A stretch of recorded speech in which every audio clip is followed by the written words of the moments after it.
Espiritismo sem mistério.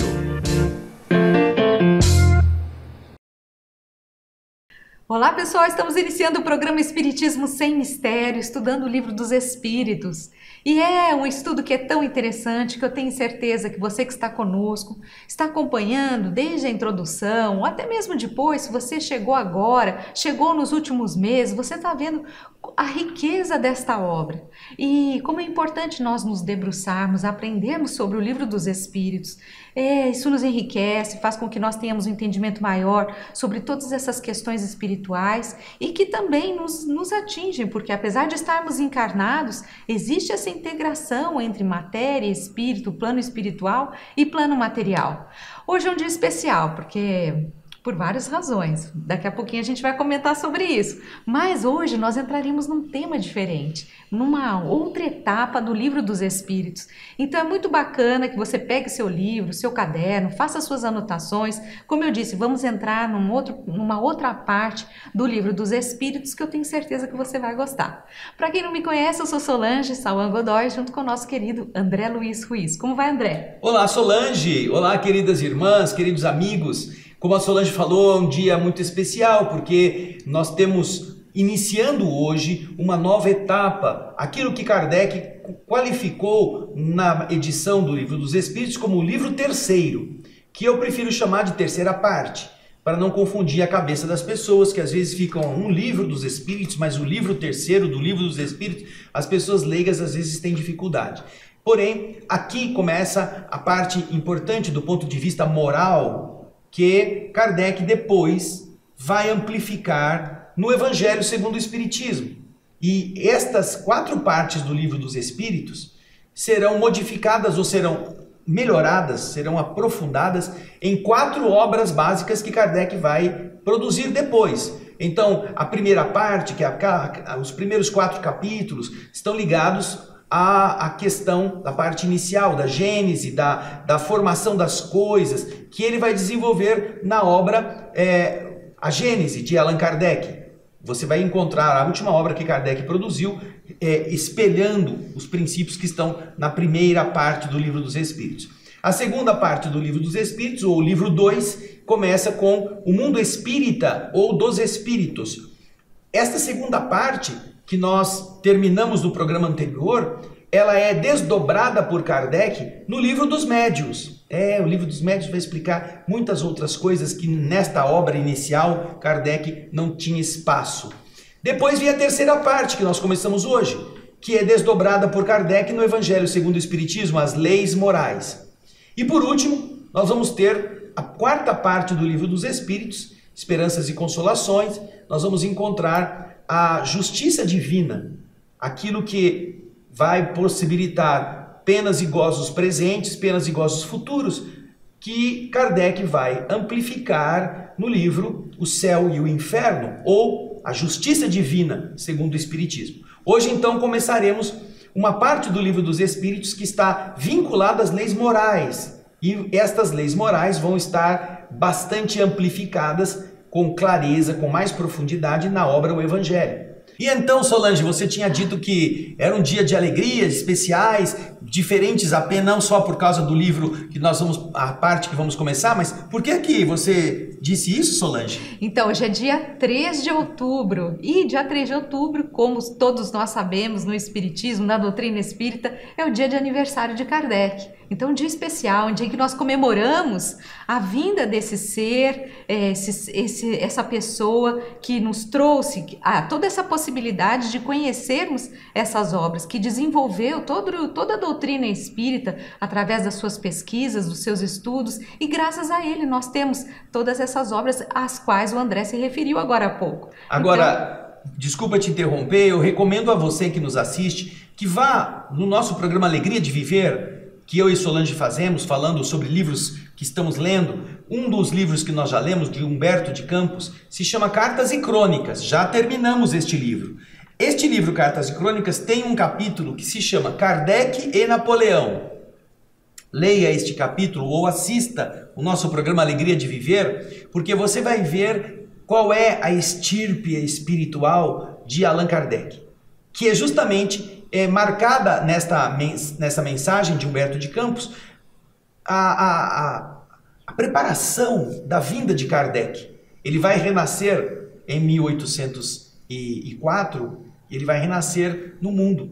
Então, ele está sendo preparado e trazem todos os sábios, os espíritos elevados, para acompanhar esse momento de preparação da vinda de Kardec. Então, 3 de outubro é que ela acontece, nós estamos comemorando hoje também, muito humildemente, muito modestamente, aquilo que o esforço deste espírito tão elevado pôde nos legar nesta obra magnífica que é o Livro dos Espíritos, e com a continuação nesta terceira parte no Evangelho segundo o Espiritismo, não é, Solange? E eu acho que é legal também, se você não sabe quem é Kardec, nunca leu nada sobre ele, tem biografias a respeito da sua vida, porque a gente pode achar que ele publicou algumas obras, tal, não, mas nessas biografias, você vai ver as dificuldades que ele enfrentou, todo o processo, né, de como ele desenvolveu a doutrina dos espíritos. Então, é uma história muito bonita, a história de Kardec, da vida dele, quando ele esteve na França, reencarnado na França,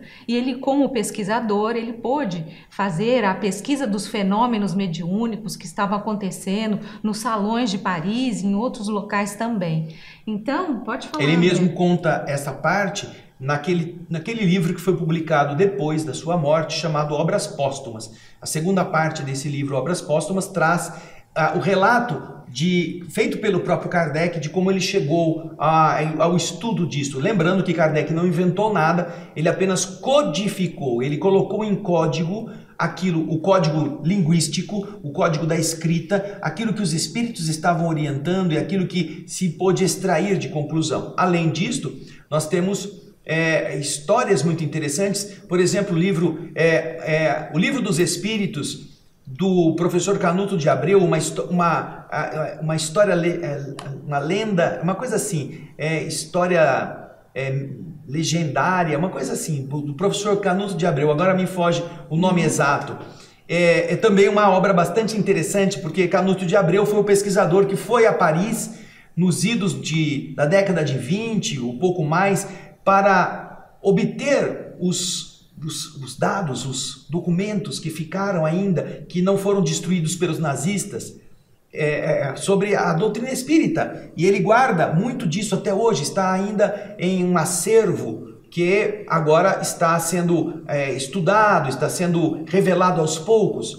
Então, a tradição histórica e lendária do Livro dos Espíritos, esse é o título, do professor Canuto de Abreu, a sua tradição histórica e lendária.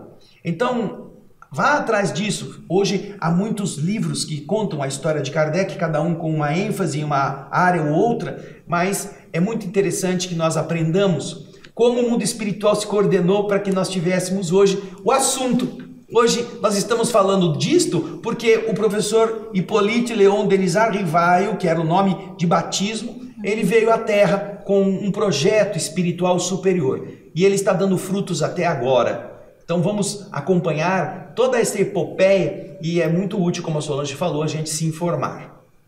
Vamos lá? É isso aí. Então vamos entrar no livro terceiro ou na parte terceira desta obra, o Livro dos Espíritos. Como o André disse, existem 4 partes, 4 livros e hoje entraremos na parte terceira, falando sobre as leis morais. Vamos para o nosso primeiro slide. Como sempre, nós temos imagens que simbolizam o tema. E aí a Solange vai nos explicando.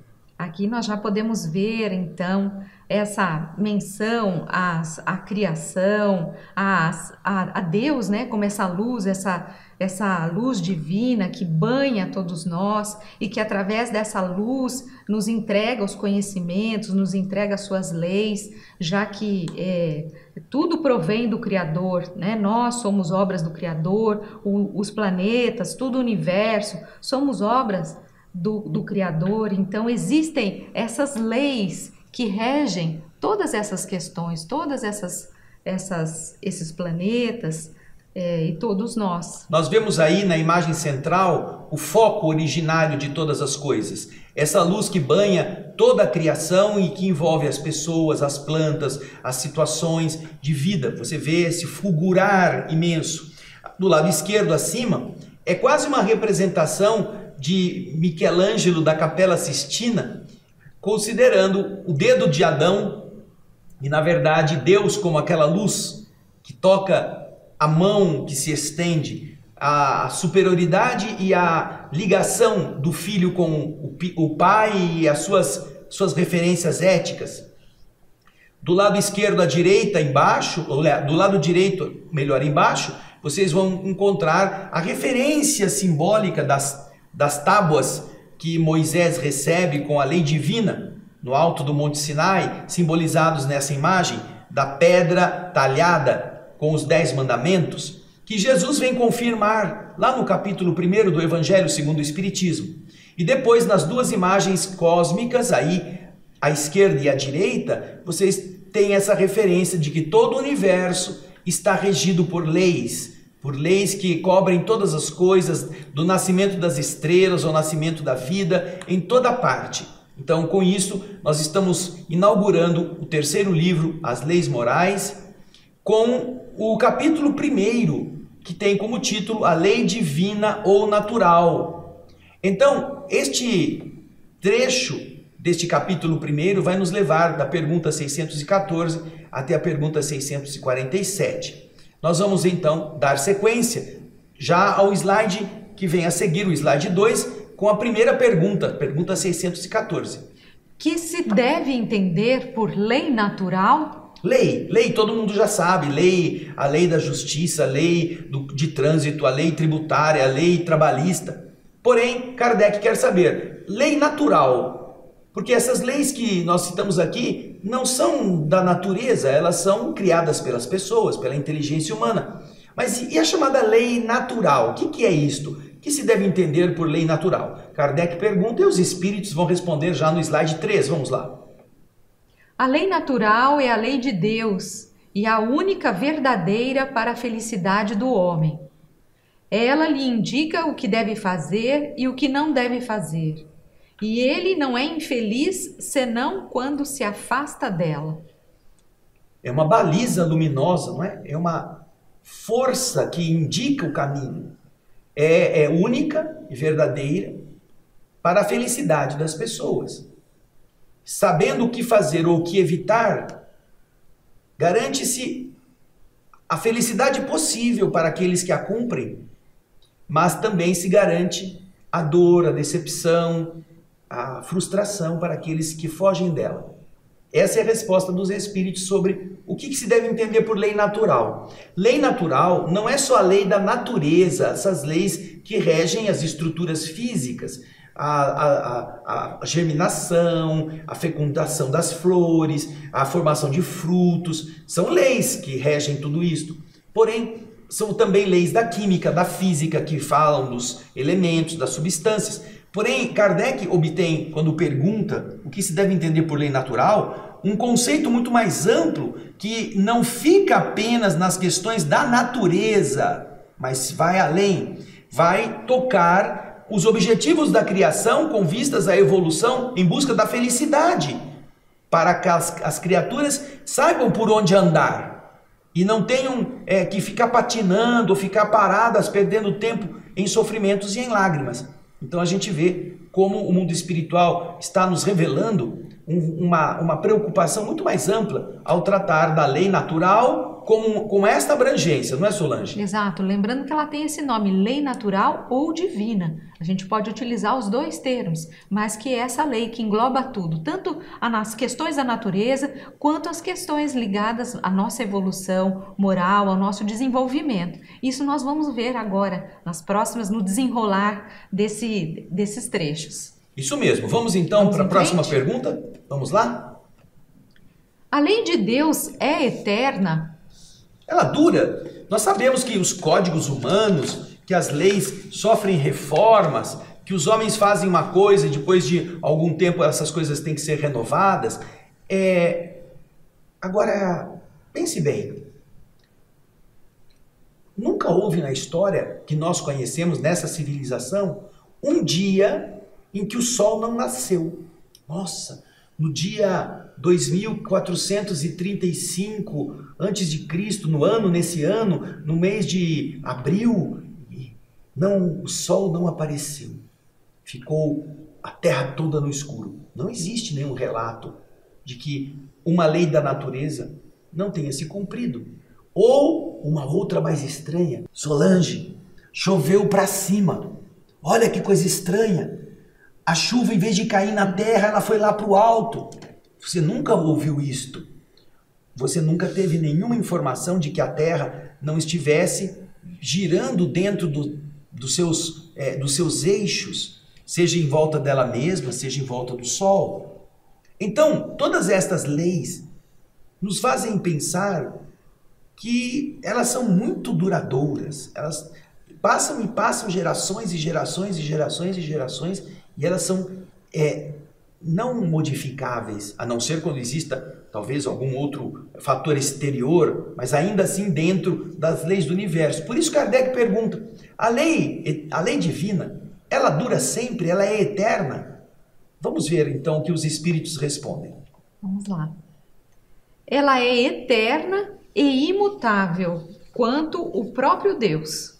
Ora, considerando que Deus tem, nós já vimos isso lá no começo, lá no primeiro capítulo 1 do Livro dos Espíritos, os atributos da divindade, nós já vimos isto. Quais são os atributos de Deus? O capítulo 1 do Livro dos Espíritos vai nos passar essas informações. Deus é eterno, é imutável. Deus é imutável. Ele é imaterial. Ele é único. Ele é todo-poderoso. Soberanamente justo e bom.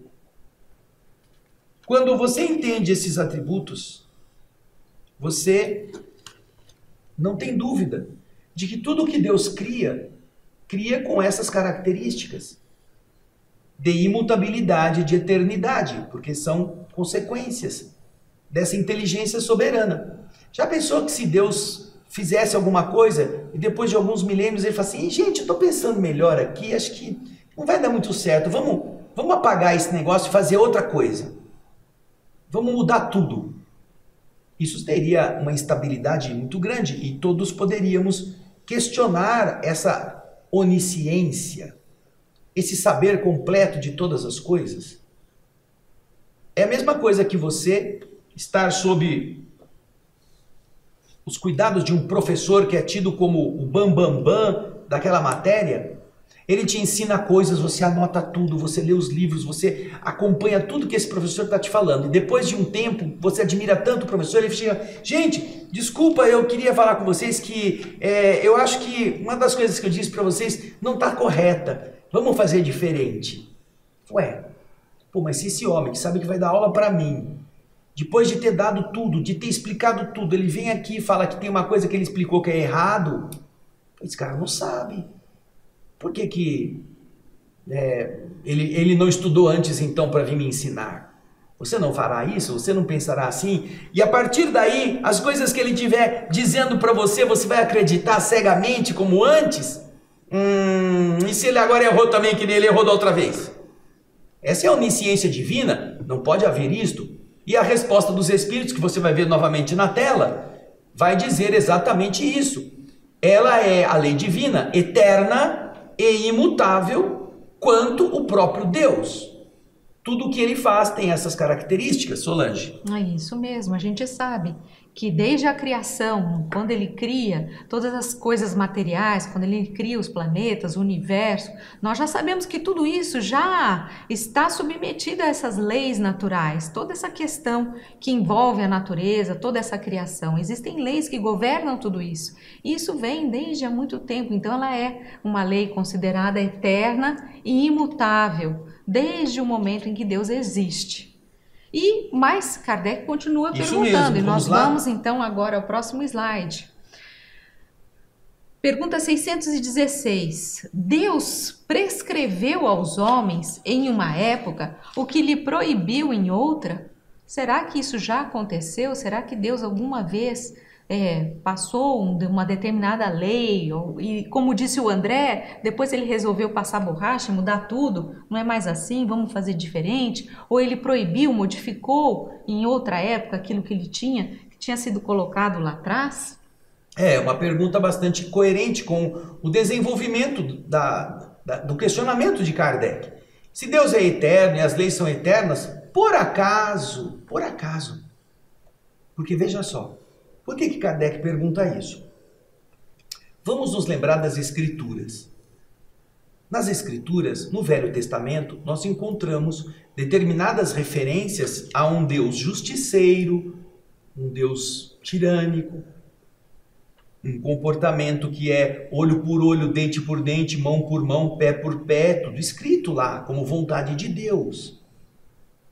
Aí passam-se os séculos ou os milênios, vem Jesus e diz que Deus é amor, que se alguém te ferir, você deve perdoar, você precisa amar o inimigo, se alguém te bater na face, você deve oferecer a outra face, ao invés de se vingar.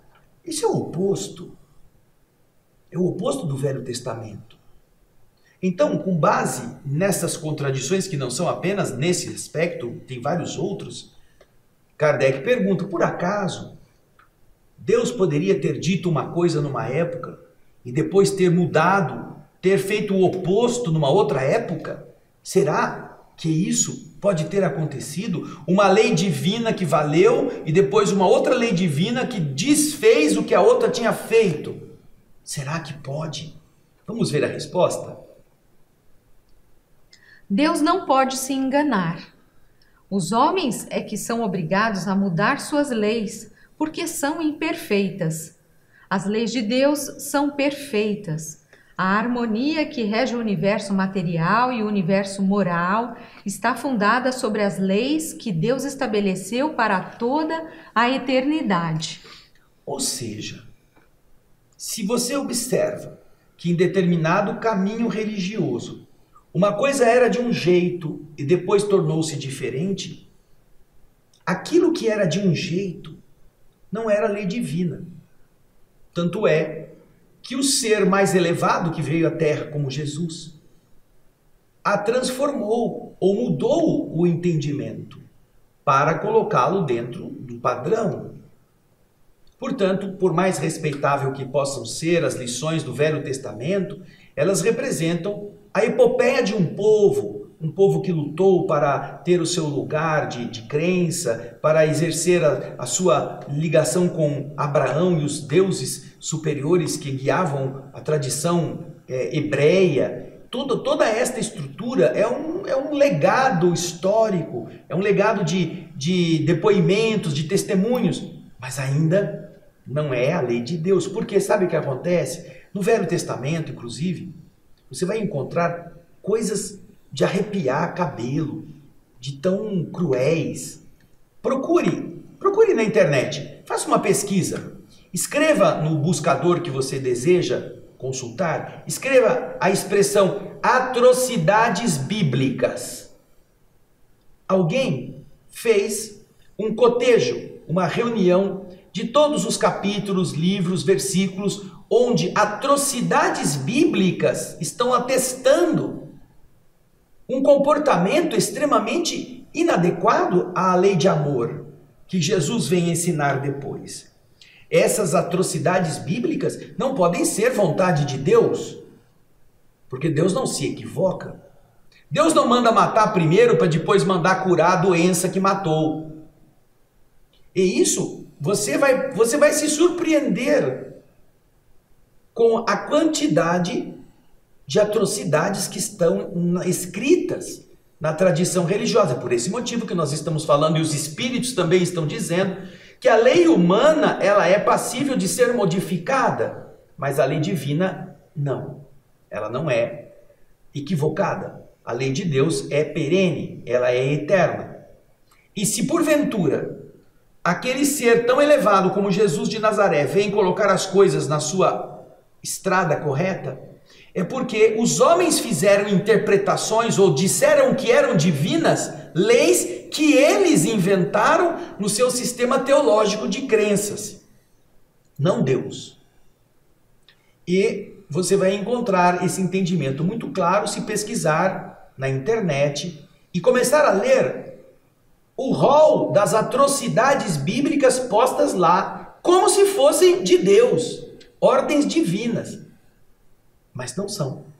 Porque Deus não se contradiz. Deus não pode consertar uma coisa fazendo outra coisa oposta à que ele já tinha feito.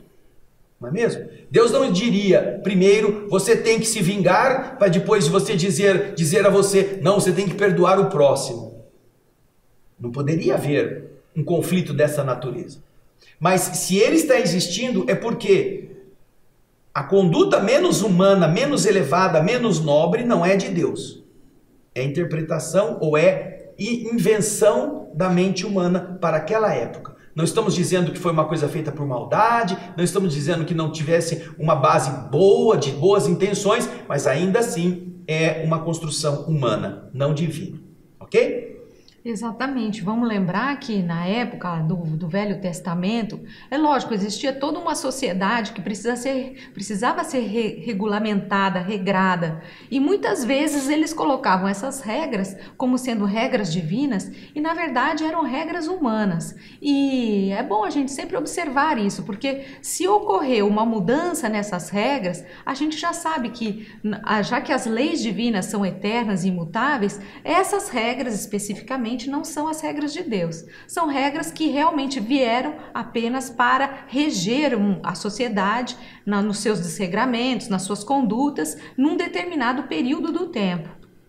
E elas eram atribuídas a Deus, porque na sociedade hebraica, muito teológica, que era baseada justamente na força divina, era a palavra de Deus que impunha comportamentos. Então, quando encontramos os 5 livros que Moisés escreveu, esses 5 livros são livros que dizem das rotinas de cada dia, de como proceder, de como fazer as coisas funcionarem. Ele tem que atribuir isso a Deus. Foi Deus que mandou eu escrever, que me inspirou a escrever, porque essa é uma vontade divina. Mas, na verdade, nós vamos ver que não tinha muita coisa divina nisto. Mas era, como a Solange falou, um processo de disciplinar a mente daquela comunidade para princípios que possam ser menos deletérios na convivência num estado teológico como era o estado hebraico, não é? Agora, nós vamos continuar vendo a pergunta que segue. Vamos lá? Que objetivos abrangem as leis divinas? Referem-se elas a outra coisa além da conduta moral? Ah, Deus fica fazendo essas leizinhas dele só para você. Perdoa o próximo, ajuda o pobre, tenha paciência, seja amoroso, seja um bom menino. Basicamente, Kardec quer saber, tem lei de Deus para outra coisa? Essa lei divina ou lei natural só se volta para as questões morais do comportamento, da conduta, de ser honesto, de ser íntegro, de não ferir o próximo, de não tomar o que é... Porque os 10 mandamentos representam comportamentos que devem ser evitados. São 18 nãos nos 10 mandamentos. Não faça isso, não faça aquilo, não deixe de fazer tal coisa, não se comporte desse modo. São 18 nãos. Ou seja, é um processo de restringir o que o indivíduo pode fazer, moralmente falando, com objetivos de elevá-lo em termos vibratórios. Porém, Kardec quer saber, além desses âmbitos morais, existe lei divina em outra área? Existem outras leis que podem ser consideradas leis naturais ou leis divinas? Vamos ver o que eles respondem. Todas as leis da natureza são leis divinas, porque Deus é o autor de todas as coisas. O sábio estuda as leis da matéria, o homem de bem estuda as da alma e as pratica. Olha que interessante. Todas as leis que existem na natureza são leis divinas. A atração dos átomos, as leis que fecundam as plantas através da união de gametas masculino e femininos, produzindo frutos, as estruturas de funcionamento cósmico, o rotacionar da Terra ao redor do seu eixo, a translação em redor do Sol, todas estas são leis divinas. O que fazem os grandes estudiosos, os sábios? Johannes Kepler descobre relações. Ele então faz as leis de Kepler 1, 2, 3, mas ele identifica, ao analisar, ele identifica ele como que decodifica o funcionamento que já existe. Então, nós vamos ver que ele não inventa uma lei, ele descobre um princípio, ele descobre uma correlação. E esta descoberta, ela é justamente uma forma de se perceber que também fora da conduta moral prevalecem leis divinas, leis naturais, que podem ser compreendidas, podem ser analisadas, estudadas, e se você se debruçar com mais profundidade, você pode descobrir outras correlações daqueles fenômenos e, estudando essas correlações, traçar hipóteses ou traçar regramentos que vão explicar como se faz. É algo que é importante que você perceba, não tem nada a ver com o comportamento moral, ético, de conduta. Tem a ver com o aproveitamento. Vamos falar dos agricultores que têm que esperar determinada lua para fazer sementeiras. Se ele puser a semente na época errada, ele vai ter prejuízo na colheita, porque muitas não vão nascer. Muitas mulheres, Solange, olha aqui, Solange, muitas mulheres vão cortar o cabelo. Quando, Solange? Sempre, lua crescente, lua cheia. Crescente, lua cheia, porque querem que o cabelo cresça. Estão entendendo um fenômeno da influência da lua sobre a estrutura física. Então, você está vendo que essas leis, que podem às vezes ser tomadas como coisas místicas ou como interpretações miraculosas, não, elas têm um fundamento. Tem um fundamento de ajudar nos ciclos do crescimento, porque nós estamos muito mais ligados aos ciclos da Lua do que aos ciclos solares.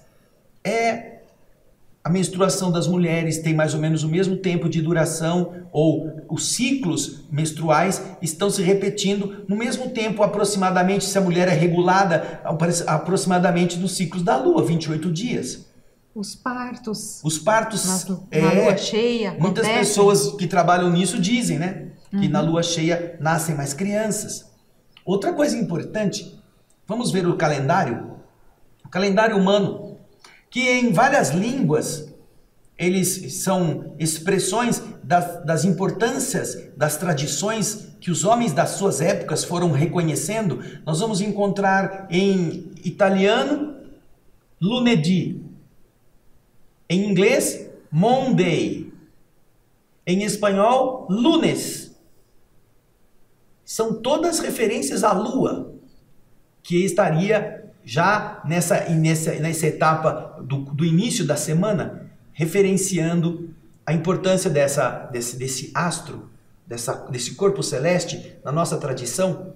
E você vê com pequenas diferenças que todas estas são representações de influências que o homem ao longo de seus milênios foi detectando, seja para plantar, seja para poder analisar as marés, a influência delas na economia do ambiente que ela está. Tudo isso vem mostrando que essas leis também são importantes manifestações da lei divina, que podem ser entendidas, não apenas no cunho da vivência moral, certo? Quer comentar mais alguma coisa? Não, é interessante, já está muito bem comentado. Nós lembrávamos então que a lei divina ou natural, ela abrange todas essas questões da natureza, como nós vimos, e também as questões morais, que são essas que nós vamos desenvolver. E ele vai dizer aí, o sábio, você estava falando comigo antes, Isso. O sábio, o que ele faz? Aqui ele nos diz, o sábio estuda as leis da matéria. Você pode ver aí no seu vídeo. O sábio estuda as leis da matéria. E o sábio aqui ele está colocando como aquele ser, aquele homem inteligente, como o André citou, o pesquisador, o cientista, que ele está estudando as leis da matéria. O homem de bem, ele estuda as da alma e as pratica. Ou seja, o homem de bem, aquele que não está preocupado com as pesquisas, com o estudo, desenvolvimento da inteligência, algo tão voltado a isso, o homem de bem, ele estuda então as questões da alma e procura praticá-las, que é onde existem, dentro de todo esse arcabouço que nos traz a lei divino-natural. São ambientes diferentes, são ambientes que você pode aprender coisas importantes. Por isso que ele está dizendo que a pessoa intelectual que gosta de analisar as leis da natureza, ela vai se debruçar sobre essas leis e vai estudá-las. Tanto é que lá na pergunta número 109 do Livro dos Espíritos, quando ele fala da classificação da escala espírita, ele coloca como pertencente à quarta classe espíritos sábios. Ele usa essa expressão, sábios. Quais são as características dos espíritos sábios? São aqueles que se distinguem principalmente pela extensão de seus conhecimentos. Preocupam-se menos com as questões morais do que com as questões científicas, para as quais eles têm mais aptidão. Não consideram a ciência senão do ponto de vista da utilidade. E não a misturam com nenhuma das paixões que são próprias dos espíritos imperfeitos. Então os sábios são aquelas pessoas que, tanto no mundo físico quanto no outro mundo, no mundo invisível, se dedicam a realizar pesquisas para ajudar a humanidade a avançar. Estão menos preocupados com a moral do que com a inteligência dessas leis. Por isso que ele está dizendo também aqui que o homem sábio vai se debruçar sobre as leis materiais. Ele vai buscar entendimento, seja como encarnado ou como desencarnado, para melhorar as estruturas de funcionamento. Quando você compreende melhor como que as coisas se dão, você pode criar mecanismos de fazer com que isso se torne mais facilmente vivido, ou sanado, ou corrigido. Quando os homens descobriram que poderiam drenar um pântano, quantas áreas agricultáveis ele não ganhou, não é mesmo? Mas para fazer isso foi preciso ter conhecimento de hidráulica, de forças da natureza, de como fazer essa drenagem, de canalizar o riacho que estava empoçando, para que depois ele pudesse fazer a plantação. Então você vê que o homem sábio faz isso. Agora o homem de bem, aquele que está não tão dedicado apenas à questão da inteligência ou da busca de conhecimentos científicos, ele se dedica às leis morais. Ele está buscando melhorar-se e ele as pratica. Essa é a distinção que faz a resposta do Livro dos Espíritos nesta questão. Então, vamos dar continuidade agora para a questão que vem a seguir, que Kardec vai depois fazer um comentário, não é, Solange? Vamos lá? Isso, a pergunta 617. É dado ao homem aprofundar-se em ambas? Ou seja, o homem ele pode aprofundar-se em ambas as partes, vamos dizer assim, nas leis naturais e também nas leis morais? Vamos lá, vamos ver a resposta. Sim. Mas uma só existência não é suficiente. Imagina, só para você aprender as leis materiais é uma complicação, imagina aprender tudo. Mas ele pode aprofundar-se nas duas, só que precisará de muitas encadernações, né? Muitas encadernações. Vamos agora ao comentário de Kardec, vamos acompanhar na tela. Que são, com efeito, alguns anos para adquirir tudo o que constitui o ser perfeito, se não se considere mesmo senão a distância que separa o selvagem do homem civilizado? A mais longa existência possível é insuficiente, e com maior razão quando ela é breve, como ocorre com a maioria. Entre as leis divinas, umas regem o movimento e as relações da matéria bruta. São as leis físicas e seu estudo cabe à ciência. Outras concernem especialmente ao homem, em si mesmo e em suas relações com Deus e com seus semelhantes. Elas compreendem as regras da vida do corpo, como também as da vida da alma. São as leis morais. Estas são as duas vertentes, dos dois campos em que a inteligência pode debruçar-se para desenvolver-se, tanto nas leis físicas, que são as leis mais brutas, as leis da natureza, quanto as leis morais, que envolvem o homem como seu semelhante, com os seus amigos, com as pessoas com quem ele convive, com os seus irmãos de criação, quanto com Deus. Também isso faz parte do amadurecimento da alma, ok? Kardec então faz essas duas ponderações para nós meditarmos também junto com ele. E agora nós vamos para a última pergunta de hoje, vamos lá? 618. As leis divinas são as mesmas para todos os mundos? Olha só. Vamos ver aqui para mim um pouquinho. Vamos para as leis humanas. As leis humanas. Vamos para a lei civil. O regular das relações afetivas. Você acha que em todos os países se regula a relação afetiva do mesmo modo? Vamos para as leis tributárias. Você acha que no mundo inteiro todas as nações regulam os impostos do mesmo jeito? Vamos para as leis penais. Você acha que no mundo inteiro há um equilíbrio, uma igualdade de penas para todos os tipos de delitos? Nós já vemos que não é assim. Alguns são parecidos, alguns têm traços semelhantes, mas cada um tem suas peculiaridades. E estas peculiaridades demonstram o nível cultural, a herança que ele traz de todo o processo de formação daquela comunidade, daquele povo, e isso interfere nas suas leis. Então, fazendo esse raciocínio, vamos ver a resposta que os espíritos dão a essa última pergunta de hoje. A razão diz que elas devem ser apropriadas à natureza de cada mundo e proporcionais ao grau de adiantamento dos seres que os habitam. Então, dependendo de cada mundo, essas leis serão apropriadas à natureza destes mundos e à evolução de seus habitantes. Então você verá que quanto menos evoluídos são os habitantes, mais difíceis são as leis, mais duras em termos geológicos, em termos de leis naturais, que já são mais brutas, né? Essas leis são mais, os mundos são mais toscos. Tanto é que quando Adão e Eva foram expulsos do paraíso, a Bíblia fala que eles foram atirados numa terra onde eles terão que colher o pão de cada dia com o suor do rosto, em que a mulher vai parir e sentir dor, porque provavelmente nos mundos mais avançados não precisa ser assim. Olha que interessante. Há leis da natureza para todos estes mundos, dependendo da evolução de cada um e da evolução das pessoas que habitam estes mesmos orbes, ok? E aí, Solange? E aí, então, se a gente fizer um paralelo com o Evangelho, rapidamente, porque a gente tem um tempinho curto. Quando fala que o Evangelho não vim destruir a lei, no capítulo 1, nós vemos todas as leis, a lei de Moisés, que são os 10 mandamentos. E a gente sabe que esses 10 mandamentos, eles fazem parte, sim, da lei divina, da lei natural.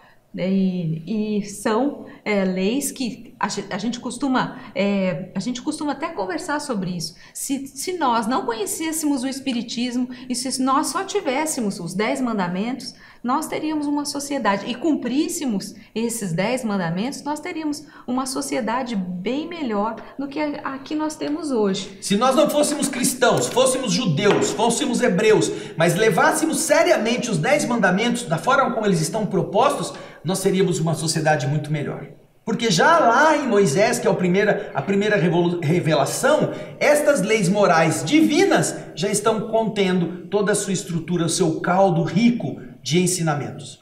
O que vem fazer Jesus? Vem reformar algumas coisas, não na lei moral, mas vem adequar o modo de viver àquilo que a lei moral de Moisés já estava dizendo. Tanto é que ele diz depois: amai a Deus sobre todas as coisas, esse é o primeiro mandamento. Amai o próximo como a si mesmo, este é o segundo mandamento. Nestes 2 mandamentos estão toda a lei e todos os profetas. Tá vendo? Jesus vem dizer isto. É o amor a Deus e ao seu semelhante que resume tudo o que eles chamavam de lei mosaica e outras leis.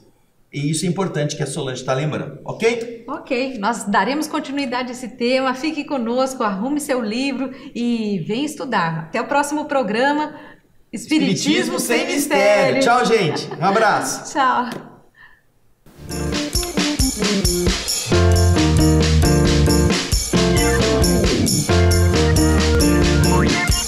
Espiritismo Sem Mistério.